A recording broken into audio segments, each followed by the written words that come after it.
अनंत हरि कथानंता।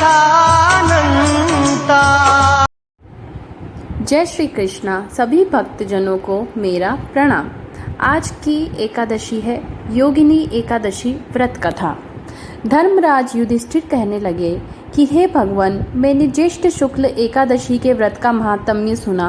अब कृपया आषाढ़ कृष्ण एकादशी की कथा सुनाइए। इसका क्या महत्व है, महात्म्य क्या है, यह भी बताइए। श्री कृष्ण कहने लगे, हे राजन, आषाढ़ कृष्ण एकादशी का नाम योगिनी है। इसके व्रत से समस्त पाप नष्ट हो जाते हैं। यह इस लोक में भोग और परलोक में मुक्ति देने वाली है। यह तीनों लोकों में प्रसिद्ध है। मैं तुमसे पुराणों में वर्णन की हुई कथा कहता हूँ, ध्यान पूर्वक सुनो। स्वर्ग धाम की अलकापुरी नामक नगरी में कुबेर नामक एक राजा रहता था। वह शिव भक्त था और प्रतिदिन शिव की पूजा किया करता था। हेम नाम का एक माली पूजन के लिए उसके यहाँ फूल लाया करता था। हेम की विशालाक्षी नाम की सुंदर स्त्री थी। एक दिन वह मानसरोवर से पुष्प तो ले आया, लेकिन कामासक्त होने के कारण वह अपनी स्त्री से हास्य विनोद तथा रमण करने लगा। इधर राजा उसकी दोपहर तक राह देखता रहा। अंत में राजा कुबेर ने सेवकों को आज्ञा दी कि तुम लोग जाकर माली के न आने का कारण पता करो, क्योंकि वह अभी तक पुष्प लेकर नहीं आया। सेवकों ने कहा कि महाराज, वह पापी अति कामी है, अपनी स्त्री के साथ हास्य विनोद और रमण कर रहा है। यह सुनकर कुबेर ने क्रोधित होकर उसे बुलाया।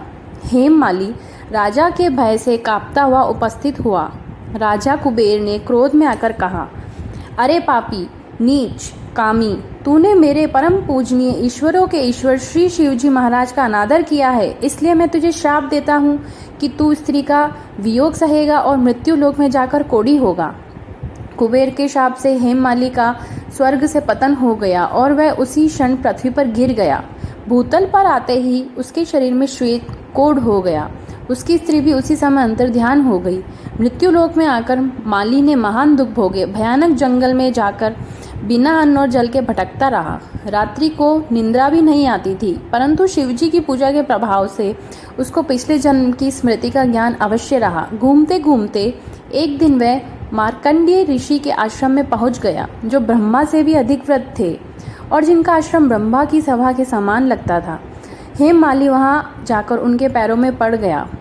उसे देखकर मार्कंडेय ऋषि बोले, तुमने ऐसा कौन सा पाप किया है जिसके प्रभाव से यह हालत हो गई है। हेममाली ने सारा वृतांत कह सुनाया। यह सुनकर ऋषि बोले, निश्चित ही तूने मेरे सम्मुख सत्य वचन कहे हैं, इसलिए तेरे उद्धार के लिए मैं एक व्रत बताता हूँ। यदि तू आषाढ़ मास के कृष्ण पक्ष की योगिनी नामक एकादशी का विधि पूर्वक व्रत करेगा तो तेरे सब पाप नष्ट हो जाएंगे। यह सुनकर हेममाली ने अत्यंत प्रसन्न होकर मुनि को साष्टांग प्रणाम किया। मुनि ने उसे स्नेह से उठाया। हेममाली ने मुनि के कथनानुसार विधि पूर्वक योगिनी एकादशी का व्रत किया। इस व्रत के प्रभाव से अपने पुराने स्वरूप में आकर वह अपनी स्त्री के साथ सुखपूर्वक रहने लगा। भगवान कृष्ण कहते हैं, हे राजन, यह योगिनी एकादशी का व्रत 88,000 ब्राह्मणों को भोजन कराने के बराबर फल देता है। इस व्रत से समस्त पाप दूर हो जाते हैं और अंत में स्वर्ग प्राप्त होता है। कथा समाप्त हुई। आशा करती हूँ आप सभी को यह कथा पसंद आई होगी। कृपया कमेंट कर बताइए कि यह कथा आपको कैसी लगी। जय श्री कृष्णा।